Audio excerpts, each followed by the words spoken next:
It has been officially 48 hours, guys, since my last meal. I'm 48 hours into what will be theoretically a 72-hour fast. 6 p.m.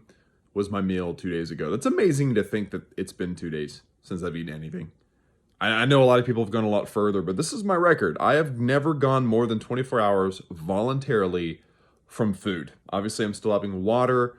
I'm having salt, unrefined sea salt, and I'm also having a multivitamin. Just kind of figured it'd be a good idea to, make sure I'm not missing something I need.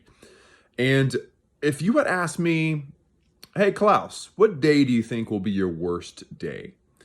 I probably would have guessed the first day because you're kind of like throwing your body into a shock. But I've also read that the third day is your worst day. Uh, but so far my worst day has been day two. But I'll say that, but I'll also say it's been about as bad as I was expecting, maybe a little better than I was expecting. Let me go into some detail, okay? So, the whole purpose of these vlog videos is to give you guys an idea of what I'm going through throughout this fast, how I'm feeling, with the worst parts, the best parts, etc. So far, the best parts has been not doing dishes. Not having to do any dishes has been fantastic. The worst part has been the occasional hunger pangs. They started up later today, although I part of it's probably because I had a cup of coffee this morning. It was a black coffee, so it does not break the fast, and it was not very good. I'm used to cream and sugar in my coffee, so having a coffee with no cream and sugar was weird. But that being said, it wasn't terrible, and I think it delayed my hunger pangs a bit. It was probably about 1 o'clock, 1:30 before I started feeling anything. But the hunger pangs today have been worse than yesterday, probably by double.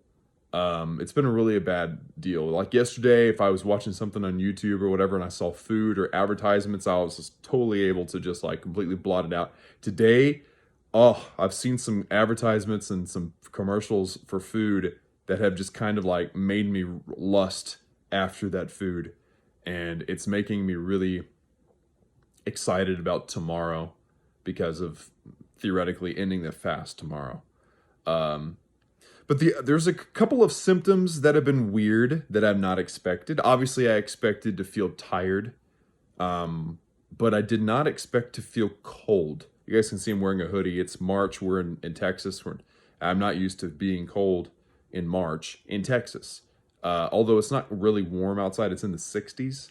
So, which for those of you who speak metric, it's about 20 or so Celsius. So, I don't know. Is that cold? Not really. I would normally wear a hoodie in that type of weather. But I've been cold. Like in my house, I've had to turn the heater up more than normal. And that's been weird for me. And I've done some research about that. And basically, when you're fasting, you're not generating the heat from digestion. And generally, that's how that works, is whenever you eat something for the 4 to 5 hours, or sometimes depending on what you eat, it could take up to 8 or 9 hours to digest what you eat.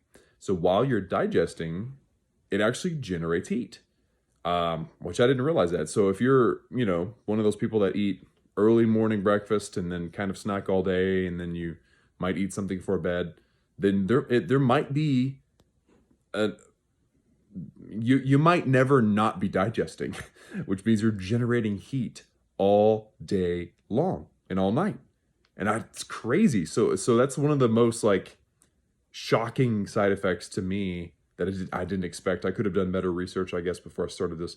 Is just being cold, more cold than I'm used to. So yeah, like I said, I'm totally bundled up in comparison to normal. The other thing is, and this is getting again to more information than you probably want to know, is that I have needed to pee a lot. Like, and there's a little bit of science behind this, but I've been peeing way more than I've been eating or drinking. And I've been drinking a lot because that's what they say to do. And the reason for that is because the initial energy source is blood sugar and glycogen. And each person has about the same amount of glycogen, give or take, depending on if you're a big person or a little person. But overall, the average person has about a pound of glycogen in their body. And for every pound of glycogen in your body, there's 3 pounds of water bound to that glycogen. And so in the first day or two of your fast, you're going to lose 3 to 4 pounds likely just from water weight and burning off glycogen. And so that's why I've been peeing so much, is because this stuff has been just falling out of me. There's 3 water molecules per glycogen molecule, and they're bound to it. So when the body uses that glycogen, boom, that water's got to go somewhere. So that's been really bizarre.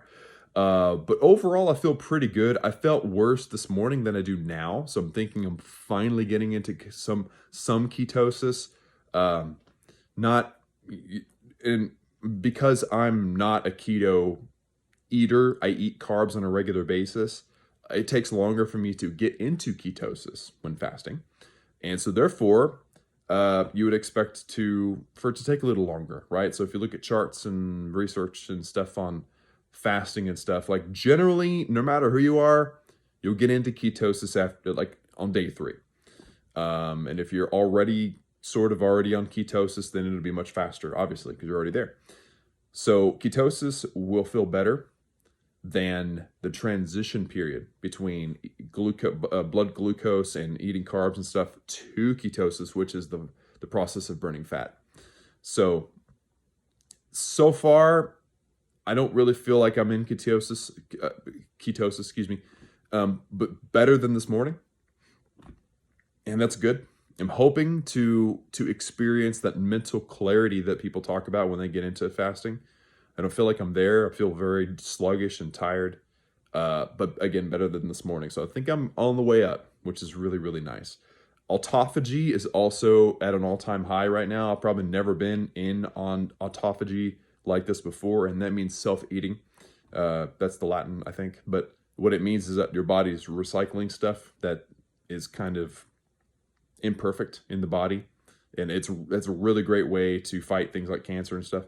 So again, I'm not sick. I'm not fighting any particular diseases, but getting ahead of the curve is always better, right? It's easier to do your 1 load of laundry once a week than do 4 loads of laundry in one day after a month, right? It's just easier to maintain, and that's kind of what this whole thing's about. So I have officially broken my record by 24 hours so far in how long I've voluntarily not eaten, and I'm hoping to make it to 3 days. 72 hours is my goal. I might go a little further. The issue is that my family is coming in tomorrow, and we're supposed to go like bowling and stuff tomorrow.